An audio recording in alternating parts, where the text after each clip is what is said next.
If anyone wishes to doubt that we are a nation engulfed by insanity, take a look at the Obama administration's recent edict on school bathrooms.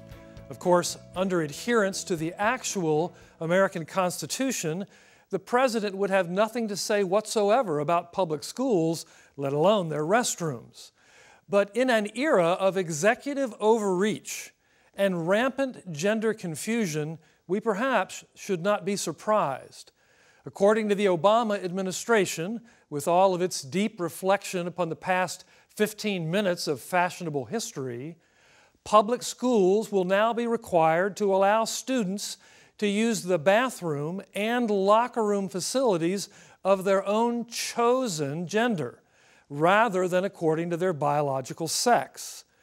Schools that refuse to adhere to this unilateral mandate will be subject to the loss of federal funding.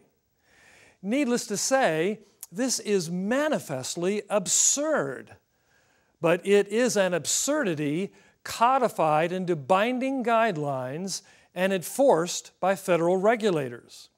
For decades now, many Christian parents have justified sending their children to public schools as a sort of mission field, even as evidence piled up that they were being fed a steady diet of anti-theistic indoctrination. Now these parents face the very real likelihood that their daughters on the soccer or softball team might be showering and dressing with biological males who claim to identify as female.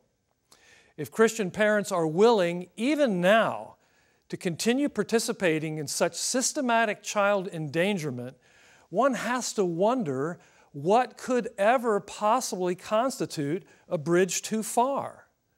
When the government calls good evil and evil good and uses its power to enforce it, Christians have an obligation to stand opposed to it. The risks of handing our children over to secular indoctrination have always been high, but we now are talking about the health, welfare, and personal safety of those least able to defend themselves. Clearly, we have come to a time for choosing. It is also a time for Christians to stand for truth, both in action as well as words. Raising our children is part of our stewardship responsibility before God Himself. We dare not neglect our duty to protect them, no matter what unpopularity we may face as a result.